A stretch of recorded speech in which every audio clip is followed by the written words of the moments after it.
नमस्कार दोस्तों, द हिंदू के एक और नए आर्टिकल में आपका स्वागत है।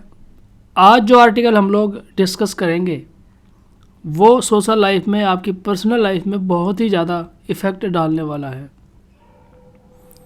इसके पहले आपने ये टर्म शायद सुना भी होगा, लोनलीनेस यानी अकेलापन। अकेलापन हमारी सोसाइटी में मेंटल हेल्थ को बहुत ही ज़्यादा इफ़ेक्ट करने वाला एलिमेंट है। इसके पहले आपने इसके बारे में सुना भी होगा और आज हम डिटेल में डिस्कस करेंगे लोनलीनेस के बारे में। ये क्या होता है, कैसे पैदा होता है और कैसे इसको सही किया जा सकता है।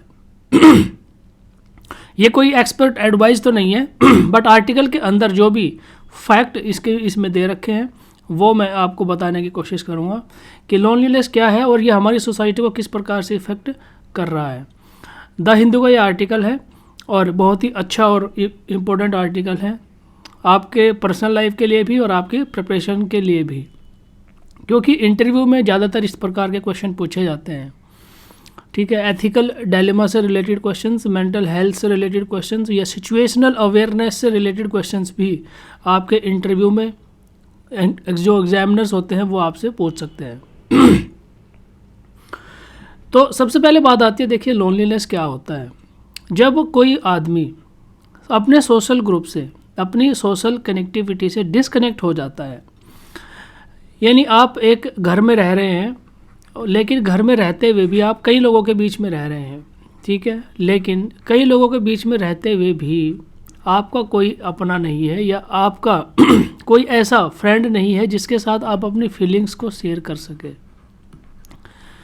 अगर आप अपने इमोशंस को नहीं शेयर कर पा रहे हैं, इसका मतलब ये हुआ कि आप अकेले हैं। इसी को लोनलीनेस कहते हैं।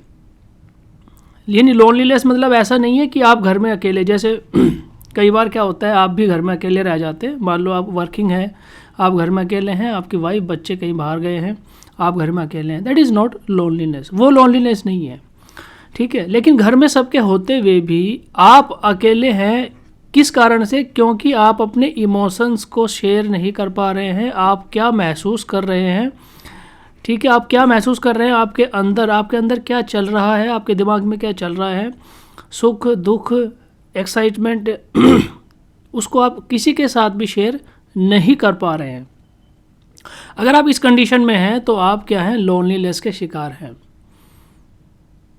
और ये बहुत बड़ी घटना है, ये छोटी घटना नहीं है।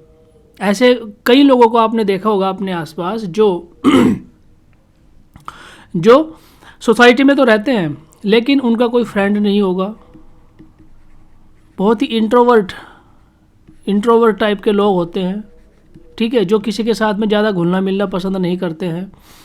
या ऐसे लोग जिनका कोई अपना क्या हो गया हो, चला गया हो, यानी इस दुनिया से चला गया हो। मान लो किसी की सडन डेथ हो गई हो, ठीक है, सडन डेथ वाले जो केसेस हैं वो भी बहुत ज़्यादा इस चीज़ को बढ़ावा देते हैं, लोनलीनेस को।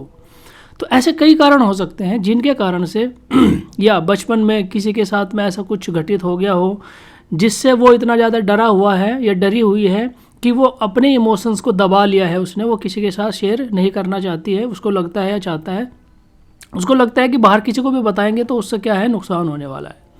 तो इस तरह की जो घटनाएं अगर किसी के साथ घटित हो रही हैं तो वो बंदा क्या है, वो लोनलीनेस का शिकार है, ठीक है, वो लोनलीनेस का शिकार है।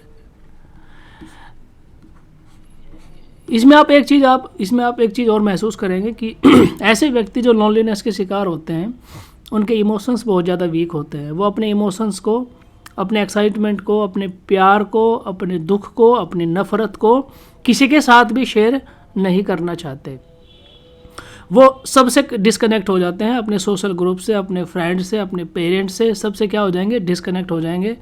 ऐसी कंडीशन में अगर आप 5 लोगों के बीच में भी बैठे हैं, अगर आप मान लो 5 लोगों के बीच में भी बैठे हैं, ठीक है, तो आप क्या है, अकेले हैं।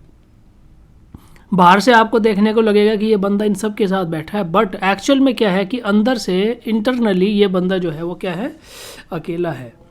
लोनलीनेस, ठीक है। अच्छा आर्टिकल में आगे चलते हैं। सबसे पहले आप ये देखिए कि ये जो लोनलीनेस है ऐसा नहीं है कि अभी स्टार्ट हुआ है। लोनलीनेस जैसे कोविड-19 की महामारी आई 2020 में, उसके पहले भी बहुत सारे ऐसे केसेस हैं जो लोनलीनेस के शिकार लोग होते हैं। लेकिन कोविड-19 के दौरान ऐसा जो घटनाएं हैं, ऐसी जो घटनाएं हैं वो क्या हो गया, उनमें एकदम से इजाफा हो गया, इंक्रीज़ हो गई। क्योंकि कोविड-19 के दौरान, यानी जब कोविड आया तो उसके दौरान बहुत सारे लोग ऐसे हैं जो उन्होंने कनेक्शंस इस्टेब्लिश किए थे, ठीक है, यानी सालों से जो कनेक्शंस उन्होंने इस्टेब्लिश किए थे अपने फ्रेंड्स सर्कल में, अपने फ्रेंड्स के साथ में, अपने फैमिली के लोगों के साथ में, या अपने जो रिलेटिव्स थे उनके साथ में, उन सब से क्या हो गया, कोविड के दौरान उनका क्या हो गया, डिसकनेक्शन हो गया। और ये डिसकनेक्शन ऑलमोस्ट 1 साल तक चला। 1 साल तक कोई किसी के साथ में मतलब पर्सनली जाकर मिल नहीं सकता था, या कुछ लोग तो ऐसे थे जिनके जो फ्रेंड्स थे वो एक जगह से दूसरी जगह उनको क्या होना पड़ा, उनको रीलोकेट होना पड़ा। और रीलोकेट होने के कारण उनके जो फ्रेंड्स थे, उनके जो नियर एंड डियर थे, आसपास रहने वाले जो लोग थे, वो क्या हो गए, उनसे छूट गए। तो ऐसी कंडीशन में भी बहुत सारे जो लोग हैं वो क्या हो जाते हैं, उनके जो रिलेशंस है वो टूट जाते हैं और वो अपने आप को क्या कर लेते हैं, अकेला कर लेते हैं। यानी जो कनेक्शंस, जो रिलेशंस इतने सालों में बनाए थे किसी आदमी के साथ, किसी फैमिली के साथ, ठीक है, फ्रेंड के साथ में, वो रिलेशन क्या हो गया, ब्रेक हो गया। और जब वो रिलेशन ब्रेक हो गया, आपने भी ये चीज़ महसूस करी होगी कि जब आप कहीं नई जगह पर जाते हैं, ठीक है, कहीं भी नई जगह पर जब आप जाएंगे तो आप किसी स्ट्रेंजर के साथ में आप अपने इमोशंस को आप क्या नहीं करना चाहते, शेयर नहीं करना चाहते, क्योंकि आपको लगता है कि मेरा वो क्या है, स्ट्रॉन्ग कनेक्शन नहीं है उस बंदे के साथ में कि मैं अपना क्या कर सकूं, अपने इमोशंस को शेयर कर सकूं। इमोशंस को शेयर करने के लिए आपको एक ऐसा स्ट्रॉन्ग आदमी चाहिए जो आपके साथ बहुत लंबे समय तक, ठीक है, जो आपके साथ लंबे समय से आपके साथ में जुड़ा हुआ हो और जो आपको समझता हो, ठीक है, जो आपको अंडरस्टैंड करता हो कि हाँ, कि आपका जो पॉइंट ऑफ व्यू है वो कैसा है। लेकिन कोविड-19 के दौरान क्या हुआ, ये सब जो कनेक्शंस थे सोशल लाइफ में क्या हो गए, ब्रेक हो गए। और ब्रेक होने से क्या हो गया, WHO भी ये बात मानता है कि ऐसी जो हाई क्वालिटी सोशल कनेक्शंस थे उस टाइम पर, वो उन्होंने क्या किया, आदमी के मेंटल और फिजिकल हेल्थ को प्रभावित किया बहुत ही ज़्यादा। ठीक है, अब हम इसके प्रभाव की बात करते हैं कि प्रभाव क्या होता है। अगर आप लोनलीनेस फील कर रहे हैं, अगर आप अकेले हैं, अकेलापन फील करते हैं, तो अभी तक मैंने आपको बताया कि लोनलीनेस क्या होता है और कैसे होता है, ठीक है, बट उसका इफ़ेक्ट क्या होता है ह्यूमन बॉडी के ऊपर। देखिए, जब कोई आदमी लोनलीनेस फील करता है ना, तो उसके साथ में बहुत सारी समस्याएं क्रिएट होनी स्टार्ट हो जाती हैं, ठीक है।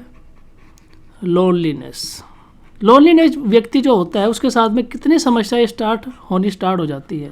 सबसे पहला जो फ़र्क पड़ता है उसकी मेंटल हेल्थ के ऊपर पड़ता है, ठीक है।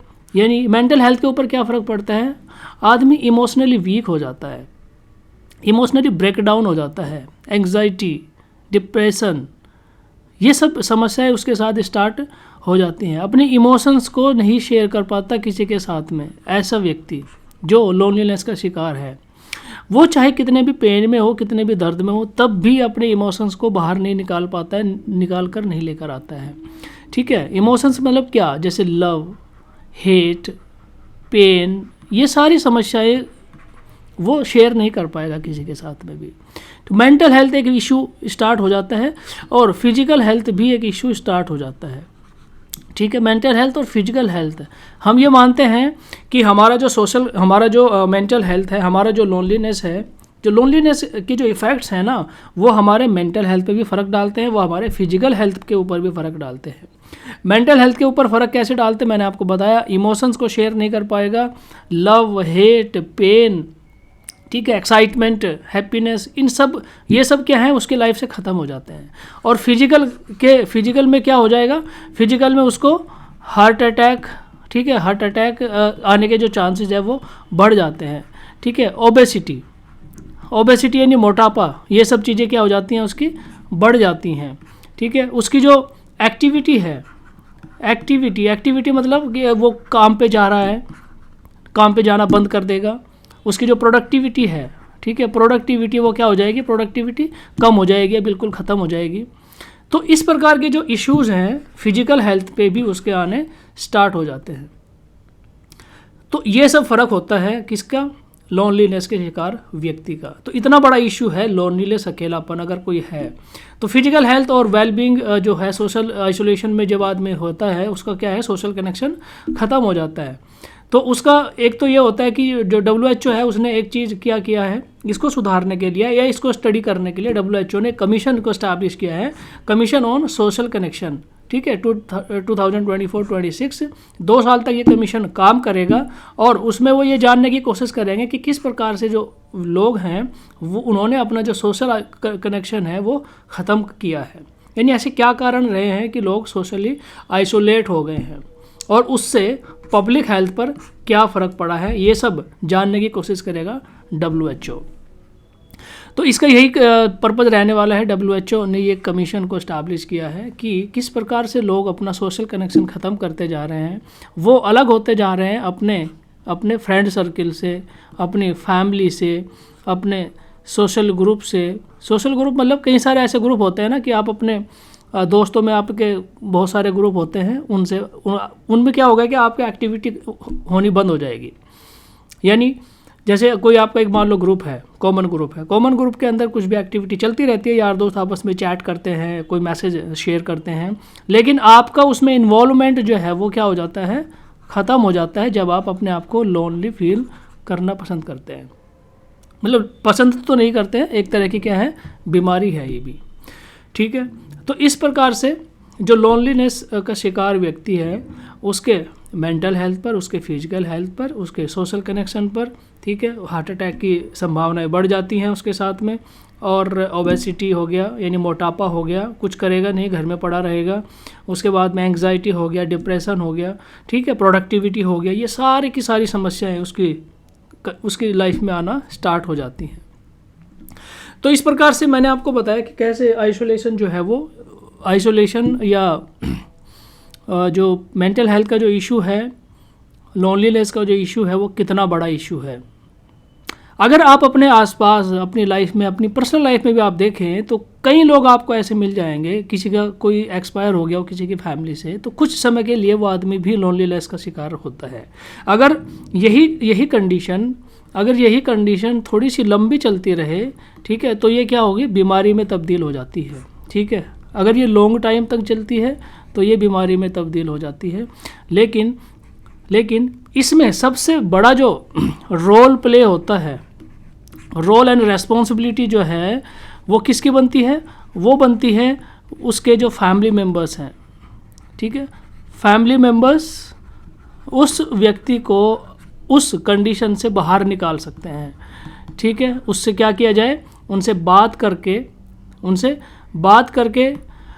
उनके इमोशंस को बाहर निकाल कर, ठीक है, इमोशंस को बाहर निकाल कर उसके साथ में इमोशन अच्छी, यदि उसके साथ में उसको फ्यूचरिस्टिक अप्रोच दिखाकर आप इन सब चीज़ों से उसको बाहर निकाल सकते हैं, ठीक है। सबसे बड़ा रोल उसकी फैमिली का रहेगा, उसके बाद उसके जो फ्रेंड सर्किल है उसका रहेगा, उसके बाद में उसके कनेक्शन में आने वाले जितने भी सोशल ग्रुप हैं। जैसे आप अगर मान लो किसी गांव में, किसी कस्बे में, किसी मोहल्ले में रह रहे हैं और आपको लगता है कि कोई व्यक्ति ऐसा है, तो आप भी अपना रोल प्ले कर सकते हैं उस व्यक्ति के साथ में इस प्रकार से शो करने का।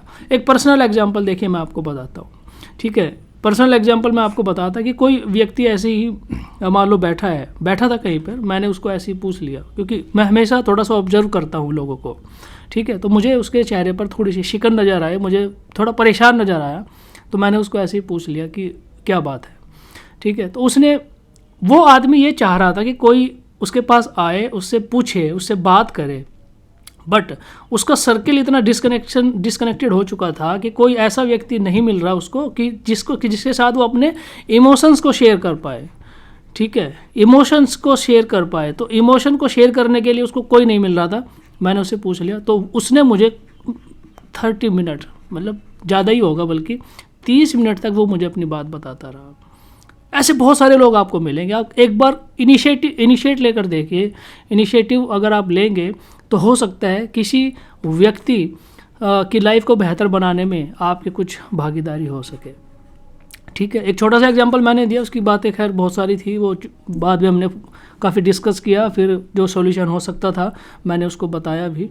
ठीक है, तो इस तरह से मैं आपको ये समझाना चाह रहा हूँ कि अगर ऐसा कभी भी आपको लगे, ठीक है, ऐसा कोई व्यक्ति आपकी लाइफ में है, तो उसको आप ज़रूर ये चीज़ करिए उसके साथ में। ठीक है, तो मेरे ख्याल से ये जो लोनलीनेस का टॉपिक है, जितना द हिंदू के अंदर जितना आर्टिकल में दिया हुआ है, और बहुत सारा डेटा भी यहाँ पर दे रखा है, वो आप आर्टिकल में पढ़ सकते हैं।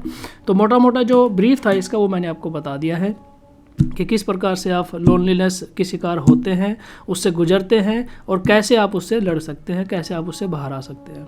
तो दोस्तों, आज के इस लेक्चर में, आज के इस आर्टिकल में फ़िलहाल इतना ही है, और मुझे उम्मीद है कि आप इसको अपने दोस्तों के साथ ज़रूर शेयर करेंगे और आप इससे ज़रूर फ़ायदा उठाएंगे। आर्टिकल को सुनने और देखने के लिए धन्यवाद। जय हिंद।